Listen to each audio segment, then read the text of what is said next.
Once, Lucien Cross had been a quiet analyst, hidden in the shadow of Vivian Hale's empire. But after the public betrayal that had cost him his place at Hale Enterprises, he had resigned and walked away, carrying nothing but his own resolve and the quiet weight of the Cross family's tradition.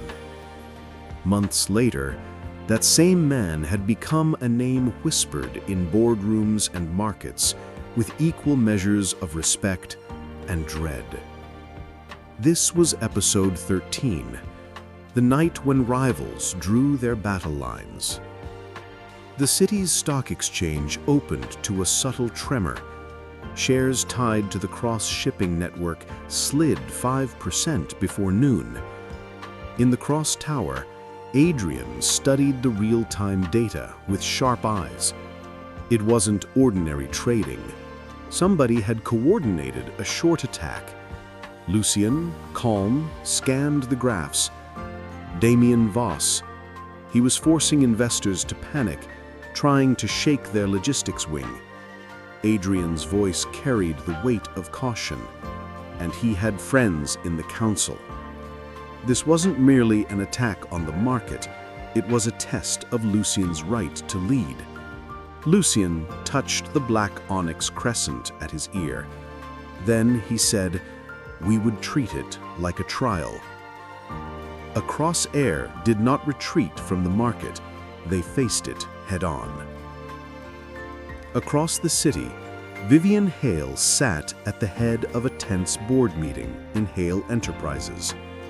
A graph displayed a worrying trend. Her company's valuation dipped in tandem with Cross. A board member suggested shifting partners. Vivian's reply was firm. Shifting now would expose them as weak. They would hold steady, and they would not burn bridges. Her voice was cold, but her gaze distant. She had chosen ambition over Lucien once, but watching the Voss-led assault unravel the market left a sour taste in her mouth. Her silence after the meeting spoke more than any speech could. In the council chamber, the elders convened to discuss the market turmoil. Rowan argued that the boy bled in the market. It was the moment to step in and reassert control. Helena countered that rescuing him now would break tradition. The heir had to prove he could hold the house without their hand. Marcus, gravely, decided to let the test run its course. If Lucien stood, he was worthy. If he fell, the council would know it had chosen the wrong heir. Calder Cross listened from the shadows, hiding the faint smirk that played on his lips. Late that night, Lucien and Adrian met in Lucien's private study. The city lights shimmered below like distant embers. Adrian warned that if the assault continued, investors would pull out. Lucien would need a countermove that hit Voss where it hurt. Lucien, calmly, said a market war was not won by shouting, but by shifting the ground beneath an opponent's feet. Adrian pressed him. Did he have something in mind? Lucien smiled faintly. He did, but they would need an ally who knew Voss's methods better than anyone else. For a brief moment, Adrian understood who he meant, and the thought unsettled him.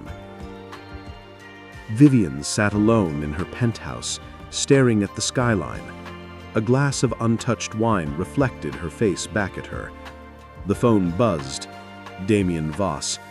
"Time to finish this," he said confidently. "Push your board to divest from Cross roots. The market will do the rest." Vivian paused, then quietly asked, "What would happen if the market collapsed around us all?" "We'd be left with ashes, not a throne." Damien impatiently replied that weakness was worse than ashes. Vivian ended the call without a word, feeling the seed of regret she had buried months ago stir again. The next morning, to everyone's surprise, Lucien called a live press conference. Cameras flashed as he stepped to the podium, calm, precise, the black onyx crescent earring catching the lights. The cross roots stand on decades of integrity. Our records are open for all to see. Panic is the enemy of progress, and those who thrive on panic will find themselves left behind. Reporters buzzed with questions. Investors watching the broadcast saw not a flustered young heir, but a leader who refused to bow to fear. In a quiet lounge, Calder Cross watched the press conference on a tablet, his knuckles whitening around a glass. "He's turning every strike into a display of strength," he muttered, "but we'll see how long the market applauds." That evening, Vivian received an unmarked envelope. Inside, a brief handwritten note in Lucien's familiar hand read, "Markets rise and fall. Principles decide who lasts. When you tire of walking in circles, the door to reason is still open." She held the note for a long time. It was neither an olive branch nor an invitation, merely a statement. Yet its weight felt heavier than any of Damien's promises. In a world driven by numbers, sometimes the real battle lay in choices unseen.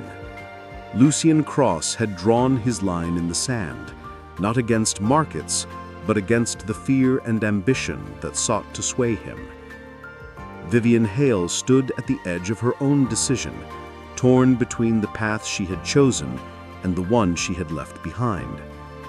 In the shadows of the council chamber, Calder Cross watched the heir's defiance with the quiet rage of a man who believed the throne should have been his. The trial was far from over, and the storm was only just beginning.